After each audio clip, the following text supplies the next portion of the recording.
Well, Tesla has just enjoyed its best one-day increase on a percentage basis in 3 years. So all of our noise and nonsense over the last months has turned out to be true, that when FSD beta goes from beta to the real thing to complete and then on to robotaxis, the Tesla stock is going to soar. So it's only a matter of how much and how fast and what the other things that might be coming up in the next days or weeks, what kind of stimuluses, what kind of catalysts we might see that might cause this to move along faster. All right, so let's see. Let me start out today with in the I wish I'd thought of that department. This is from Michael de Gulhermer. He goes by Mitch Degg, at Mitch Degg, D-E-G. And he says, when Elon Musk announced that Tesla would organize a robotaxi event on August 8th, that would be 8, of course, /8. That's a lucky number in China. That was already quite a big hint, he says. But with yesterday's FSD green light given by the Chinese authorities and the Baidu deal, I guess there's probably no more doubt. The Tesla robotaxi story should start in China. Maybe a little bit premature on this particular rally, but I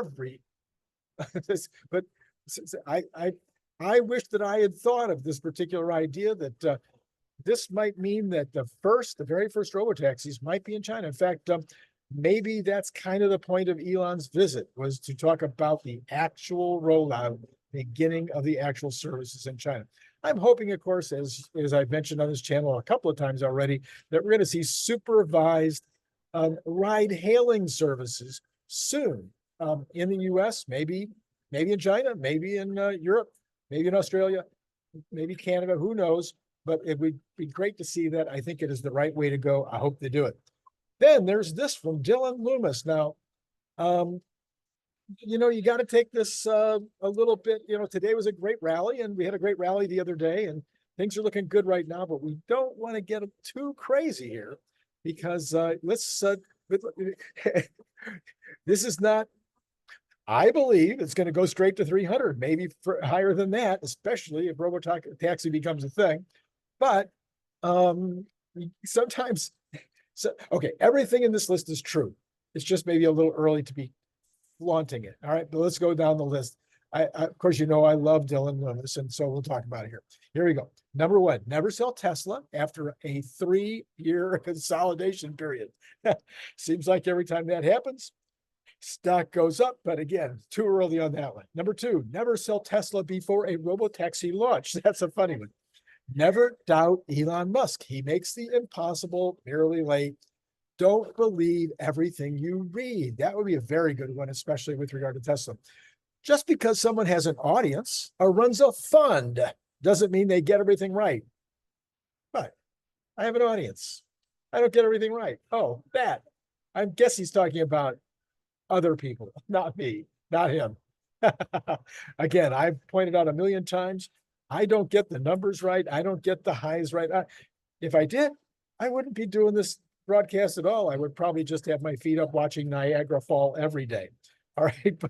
But what I hope I do well is do some analysis, make some prognostications, get some analysis right, so that you have some theories, some additional ideas. Maybe you don't use anything I ever say. In fact, maybe you go, if Randy thinks that that's the way to plan it and figure for it, I should do the opposite. But anyway, my whole point is pay attention to the analysis, not necessarily to the numbers. All right. He says, it doesn't matter how convicted you are. You don't know what the market's going to do in the short term. Unexpected things happen and move markets. And that's kind of the flip side of what I just said a minute ago.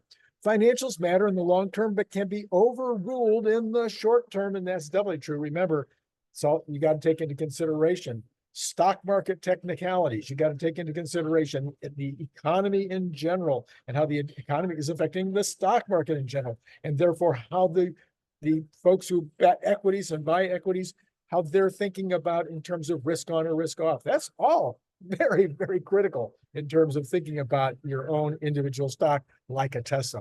Tesla is 100% an AI company, one of the best in the world, and people are all slowly waking up to that fact. I agree. This is still just the warm up from a long-term perspective. Agreed again. Executives leaving Tesla and selling shares does not mean it's the end of Tesla. Yeah. Even if it's Elon. Elon is not back because Elon never left. Tesla, and then finally he says, Tesla is the most exciting company on earth, and it's not particularly close. All right, then we have this in the general economy, March's core personal consumption expenditures price index. Man, that is a mouthful.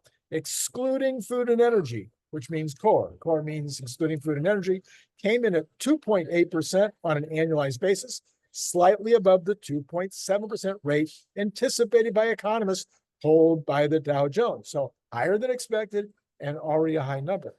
Then you've got, including food and energy, this particular gauge was up 2.7 a year ago, also higher than consensus forecast of 2.6. Both measures rose 0.3% month over month, which was in line with expectations. Mark Lucchini says there wasn't any startling news. He is the chief economist strategist at Janney Montgomery Scott. It's mostly matching expectations, or at least prior numbers, to suggest once again that inflation is at least moderating to a point that keeps the prospects of a rate cut or two on the table. Sounds like a Randy Kirk optimistic statement. But in this case, Randy Kirk, pessimistic, says no rate cuts this year. During the previous session, the yields on the 10-year Treasury and 2-year Treasury soared to their highest level since November. That followed the release of a weaker than expected U.S. gross domestic product. GDP, of course, grew 1.6 in the first quarter, far lower than the 2.4% economists surveyed by Dow Jones had expected. The report also reflected that consumer prices rose far more in the previous quarter, sparking renewed concerns about sticky inflation. Consumers show they're still spending despite the elevated price levels. Personal spending rose 0.8% on the month, a touch higher even than this 0.7% estimated, and the same as February.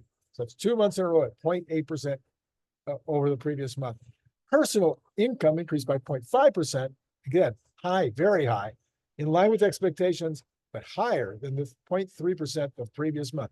None of this is going in the right direction. The personal savings rate fell to 3.2%. Not good either, down 0.4 percentage points from February and 2 full percentage points from a year ago. Yeah, so none of that is going to make you happy. Here's from the Kobasi letter. He says, so far, 77% of the S&P 500 companies that have reported have beat their earnings expectations. And this is in line with the average over 5 years of 77%, exactly, okay, and above the 10-year average of 74%. Interestingly, consumer discretionary stocks are leading positive EPS surprises, beating earnings by 15% on average. On the other hand, real estate and energy companies have beat expectations by merely 1%.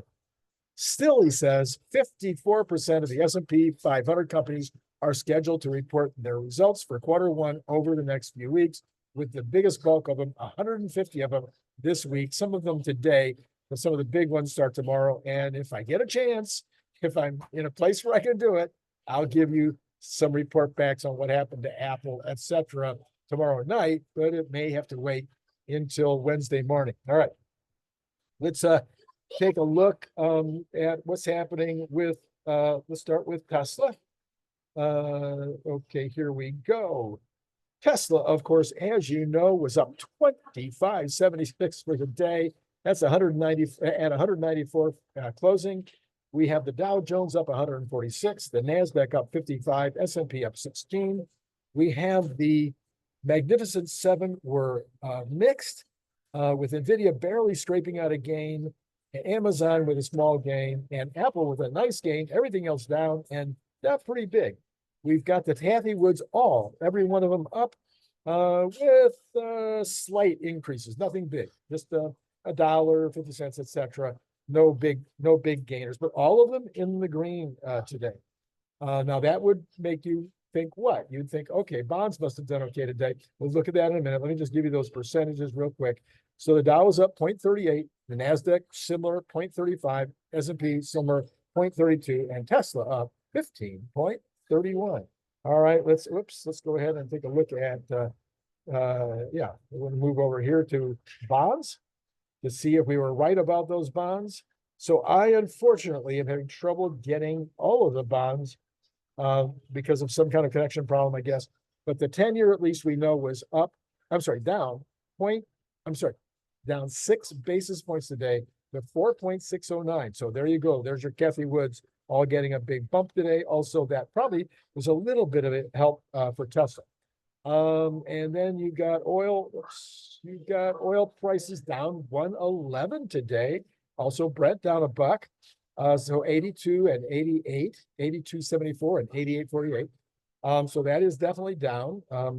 Looking like maybe there could be a ceasefire in Israel. I guess that's maybe affecting it. Then after you've got natural gas ended up 6.29% up today. It was trying to compete with Tesla. It is now over $2 at $2.04. That would make the oil patch very happy. We've got the gold up 80 cents, 2,348. We've got copper up 11 cents at 46.74. And that's 2.41%. So we are now only 8 cents away from an all-time high there. That's one to watch. Been talking about it for a couple of weeks. Yeah, there was something else. Okay.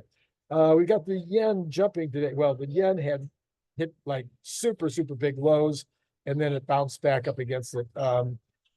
Some people think that the Japanese government's going to intervene. We have got Bitcoin down 740 at 63,000. And then we have, of course, we don't know. We don't have any pre-market numbers yet. It is 4:27 Eastern as I'm just finishing this up.